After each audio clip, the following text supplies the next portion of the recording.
ये कहानी जॉन नाम के एक ऐसे आदमी की है जिसे कि 2 से ज्यादा बच्चे पैदा करने पर एक ऐसी जेल में डाल दिया जाता है जहां से किसी भी कैदी का निकल पाना नामुमकिन है। तो जॉन वहां से कैसे निकल पाएगा, चलिए पता लगाते हैं आज की इस कहानी से। इस कहानी की शुरुआत होती है और हमें बताया जाता है कि कनाडा में पॉपुलेशन को कंट्रोल करने के लिए वहां की सरकार ने एक नियम बनाया है जिसमें कि 1 से ज्यादा बच्चे पैदा करने पर पाबंदी होती है।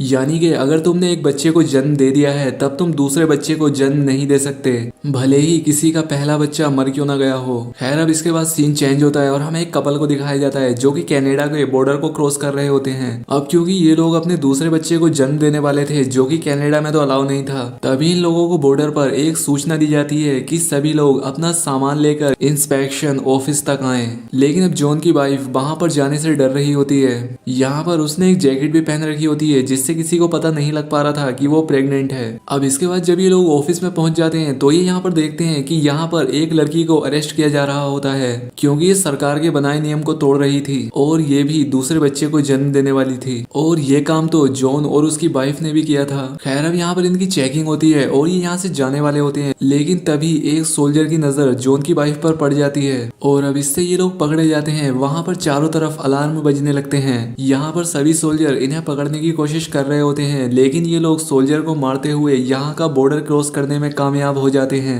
लेकिन क्योंकि वो सोल्जर अभी भी इनके पीछे थे, इसलिए जॉन अपनी वाइफ से कहता है कि वो आगे चली जाए और वो खुद पीछे रहकर इन सोल्जर्स को रोकेगा। और अब इसलिए जॉन की वाइफ बच जाती है, लेकिन जॉन को अरेस्ट कर लिया जाता है। अब इसके बाद सीन चेंज होता है और हमें जॉन को कैदियों के साथ दिखाया जाता है। उन सभी को एक ट्रक में बैठाकर फोर्ट्रेस ले जाया जा रहा था और फोर्ट्रेस एक खुफिया अंडरग्राउंड जेल होती है और इस जेल में कैदियों को मानसिक रूप से भी कैदी बनाया जाता था। यानी कि कोई भी कैदी इनके रूल्स के खिलाफ सोच भी नहीं सकता था। और कैदियों की सोच को कंट्रोल करने के लिए ये लोग अलग अलग टेक्नोलॉजी का इस्तेमाल कर रहे होते हैं और किसी भी कैदी का इस जेल में से किसी भी तरह से बचकर निकलना मुमकिन नहीं था। खैर अब यहाँ पर सोल्जर कैदियों से कपड़े उतारने के लिए कहते हैं। यहाँ पर उन्हें एक आवाज वेलकम कहती है और ये आवाज इस जेल के डायरेक्टर की होती है। अब इसके बाद इन सभी को एक प्रोसेस से गुजरना होता है और इस प्रोसेस में उनकी आंत में एक सिक्योरिटी सिस्टम को इंजेक्ट कर दिया जाता है और ये सिस्टम उनके दिमाग और उनके शरीर को कंट्रोल भी कर सकता था और उन्हें सजा भी दे सकता था। अब यहाँ का डायरेक्टर इन्हें एक एनिमेशन से बताता है कि अगर ये लोग इस जेल की पीली लाइन को क्रॉस करेंगे तो इनके अंदर जो सिस्टम डाला गया है वो इन लोगों को पेट का दर्द देगा जो कि बहुत तेज होगा।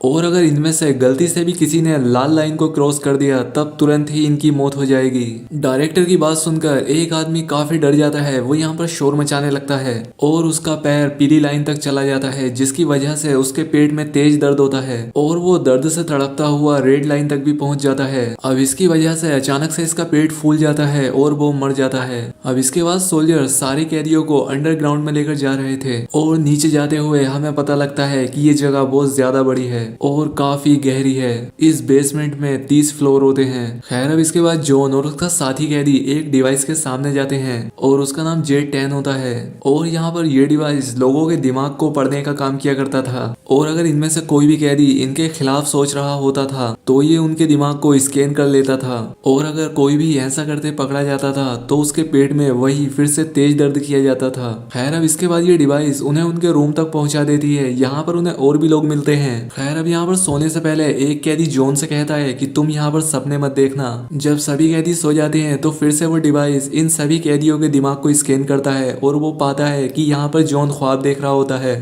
जब वो मशीन जॉन के माइंड को रीड करती है तो उसे पता चलता है कि ये अपनी वाइफ का ख्वाब देख रहा है और ये ख्वाब उस डिवाइस से जुड़े कंप्यूटर के जरिए यहाँ का डायरेक्टर भी देख पा रहा था। और ये देखकर वो डायरेक्टर उसी डिवाइस की मदद से जो कि जॉन के पेट के अंदर थी उसे फिर से पेट का दर्द देता है। जॉन को यहाँ पर काफी दर्द होता है और इससे वहाँ के सभी कैदी जाग जाते हैं। अब इसके बाद यहाँ पर उन्हें डायरेक्टर की आवाज सुनाई देती है जो कि बता रहा था कि यहाँ पर ख्वाब देखना मना है। खैर अब अगले दिन हमें सभी कैदियों को एक कंस्ट्रक्शन साइट पर दिखाया जाता है जहाँ पर उन्हें काम करने के लिए लाया गया था। अब यहाँ पर एक कैदी जॉन के साथी कैदी जिसका नाम नीनो था उसे परेशान कर रहा था। इसके बाद जॉन जाता है और अपने साथी नैनो को उस कैदी से बचाता है और अब इससे उन दोनों के बीच काफी लड़ाई होने लगती है और इस फाइट की वजह से ही हमें उन तीनों यानी कि जॉन, नीनो और उस कैदी को एक बहुत ही छोटे से लेजर जेल के अंदर देखते हैं। यहाँ पर इन लोगों से पता किया जा रहा था कि लड़ाई पहले किसने शुरू की और लड़ाई की वजह क्या थी, लेकिन यहाँ पर नैनो बताने से डर रहा होता है क्योंकि वो साथ का कैदी उससे कह रहा होता है कि अगर तुमने इन्हें बता दिया तो तुम्हारे साथ बहुत ही बुरा बर्ताव किया जाएगा। यहाँ पर जॉन नीनो को बचाने के लिए कह देता है कि लड़ाई मैंने ही शुरू की थी।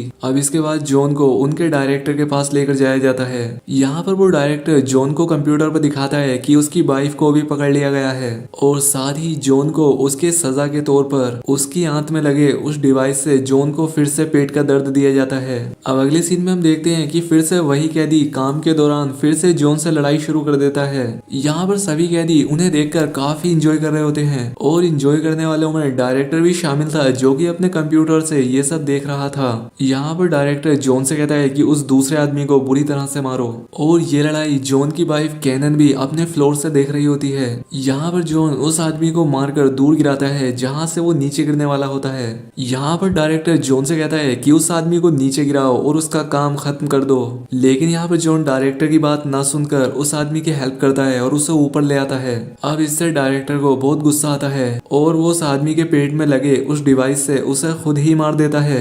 और दूसरी तरफ जॉन को डायरेक्टर की बात ना मानने पर उसे एक मशीन से लटका दिया जाता है। इसके बाद उसकी वाइफ को यहाँ लाकर जॉन से मिलवाया जाता है और इसके बाद उस मशीन को चला दिया जाता है और ये मशीन उसकी याददाश्त मिटा रही होती है। अब इसके 3 दिन बाद जब जॉन को उस मशीन से उतारा जाता है तब वो ना तो कुछ बोल पा रहा था ना ही कुछ सुन पा रहा था, यहाँ तक कि उसे दर्द भी महसूस नहीं हो रहा था। और जॉन को अभी भी बाहर निकालने में उसकी वाइफ ने उसकी काफी हेल्प की थी। अब वो डायरेक्टर के साथ होती है। यहाँ पर उसे पता लगता है कि डायरेक्टर ने अपने आप को एक एडवांस्ड ह्यूमन में चेंज कर लिया है, यानी कि ना ही वो पूरी तरह से रोबोट है और ना ही पूरी तरह से इंसान, ना ही उसे कभी भूख लगेगी और ना ही कभी उसे नींद आएगी। वो यहाँ पर कैरन से कहता है कि इस जेल में जितने भी बच्चे पैदा होंगे उन्हें भी एडवांस्ड ह्यूमन में बदल दिया जाएगा और इससे बढ़ती आबादी की समस्या को रोका जा सकता है। दूसरी तरफ 4 महीने बीत जाते हैं और जॉन को दिखाया जाता है वो अभी भी पूरी तरह से ठीक नहीं हो पाया था। जॉन का साथी कैदी जिसका नाम अब्राहम होता है वो उसे नॉर्मल करने की काफी कोशिश करता है। यहाँ पर अब्राहम उससे कहता है कि काफी समय बीत गया है और अब तुम फादर बनने वाले हो।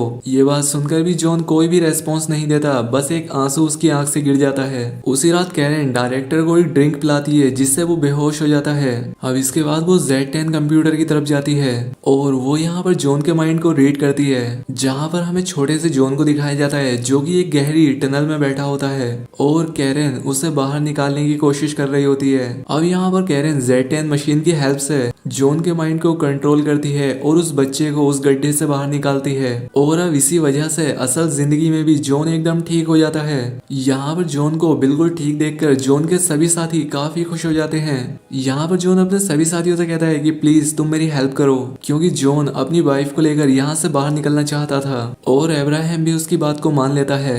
इसके बाद अब्राहम कैरन के पास जाता है और उसे जॉन की रिकवरी के बारे में बताता है। इससे कैरन बहुत ज्यादा खुश हो जाती है। दूसरी तरफ हमें जॉन के साथ ही नैनो को दिखाया जाता है जिसके पास वो डिवाइस अभी भी थी जो कि उस आदमी के मरने पर उसके पेट से निकली थी और जॉन ने उसे चुराकर नैनो को दे दिया था। अब यहाँ पर एक कैदी जॉन को बताता है कि वो एक सॉफ्टवेयर इंजीनियर है और वो इस डिवाइस को रीड करना चाहता है और इससे हम यहाँ से बाहर निकलने का कोई ना कोई रास्ता तो निकाल ही लेंगे। दूसरी तरफ हमें कैरन को दिखाया जाता है जिसने की एक डायमंड जैसी दिखने वाली डिवाइस को चुरा लिया था, क्योंकि उसे पता चला था कि ये डिवाइस यहाँ के कंप्यूटर सिस्टम की चाबी है। कैरन ये डिवाइस अब्राहम को देती है। वो उससे कहती है कि किसी भी तरह से इस डिवाइस को जॉन तक पहुंचा दो, लेकिन अब्राहम ऐसा करना नहीं चाहता था क्योंकि अगर उसने ऐसा किया तो वो फंस सकता था, लेकिन जॉन की वजह से अब्राहम ये करता है। अब यहाँ पर जॉन और उसके साथियों को पता लगता है कि वो डिवाइस जो कि उस आदमी के पेट से निकली थी वो एक मैग्नेटिक डिवाइस है और वो बाकी लोगों के पेट से वो डिवाइस निकालने में उनकी हेल्प कर सकती है। दूसरी तरफ डायरेक्टर को पता लग जाता है कि कैरन ने उनके कंप्यूटर सिस्टम की चाबी निकाली है और इसी वजह से उनके Z10 सिस्टम में एरर आ जाता है। इससे डायरेक्टर को बहुत गुस्सा आता है और दूसरी तरफ जॉन और उसके बाकी के साथी अपने पेट से उन्हीं डिवाइस को निकाल रहे होते हैं। वो उन्हें एक टनल पर लगा देते हैं क्योंकि इन्हें यहाँ पर ऐसा पता लगा था कि ये टनल यहाँ से बाहर जाने का रास्ता है। अब वो सभी लोग यहाँ पर ऐसा दिखाते हैं जैसा कि वो आपस में लड़ रहे हैं और इस बात से डायरेक्टर को और भी गुस्सा आ जाता है।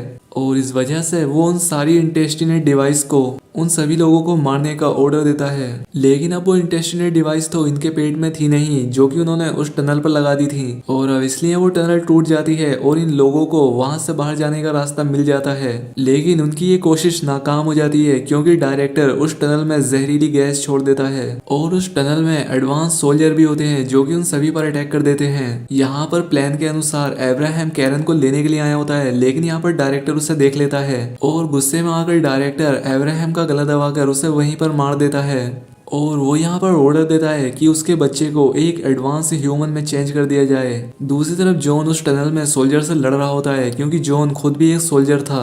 वो यहाँ पर एक लिफ्ट के पास आ जाता है जिसमें बैठकर ये लोग ऊपर की तरफ जाने वाले थे। सभी कैदी उन्हें देखकर काफी खुश हो रहे थे क्योंकि ये पहले लोग थे जो यहाँ से बचकर जा रहे थे। इसके बाद जॉन डायरेक्टर के पास जाता है और कैरन के बारे में पता करता है और यहाँ पर जॉन अपनी वाइफ कैरन को कंप्यूटर स्क्रीन पर देख लेता है जहाँ पर उसके बेबी को एडवांस ह्यूमन बनाने की तैयारी की जा रही थी। यहाँ पर जॉन डायरेक्टर से कहता है कि ये सब बंद कर दो, लेकिन वो ऐसा नहीं कर सकता था क्योंकि Z10 system out of control हो गया था। अब यहाँ पर जॉन डायरेक्टर को मारकर मेडिकल रूम का इलेक्ट्रिसिटी सिस्टम को डिस्ट्रॉय कर देता है और उसके ऐसा करने पर यहाँ के सिक्योरिटी सिस्टम में कुछ खराबी आ जाती है। अब सभी लोग जेल से बाहर भागने लगते हैं और जॉन भी अपनी वाइफ और नैनो को लेकर वहां से बाहर आ जाता है। इसके बाद ये लोग जेल का ही ट्रक लेकर वहां से काफी दूर चले जाते हैं, लेकिन बहुत जल्द ही Z10 का कंप्यूटर सिस्टम ठीक हो जाता है और जो ट्रक लेकर ये भाग रहे होते हैं वो भी Z10 के सिस्टम से कंट्रोल हो जाता है और इसीलिए अब वो ट्रक के कैमरा से देखकर उन्हें शूट करने लगते हैं जिससे कि नैनो वहीं पर मारा जाता है। लेकिन यहाँ पर जॉन अपनी मशीन गन उठाकर उस ट्रक पर शूट करने लगता है और इससे वो ट्रक आउट ऑफ कंट्रोल होकर उस शेड के अंदर आ जाती है जहाँ पर कैरन होती है। वो वहाँ पर ब्लास्ट हो जाता है। यहाँ पर जॉन तो बच जाता है, लेकिन उसे लगता है कि इसमें उसकी वाइफ की जान चली गई है, लेकिन उसे उसकी वाइफ शेड के पीछे मिलती है जहाँ वो एकदम ठीक होती है और यहाँ पर उनके पास उनका बेबी भी होता है। और अब इसी के साथ ये मूवी यहाँ पर एंड हो जाती है। तो दोस्तों वीडियो पसंद आई हो तो कमेंट करके जरूर बताएं, साथ ही चैनल को सब्सक्राइब और वीडियो को लाइक जरूर करें। तो आज के लिए बस इतना ही, मिलते हैं हमारी नेक्स्ट वीडियो में।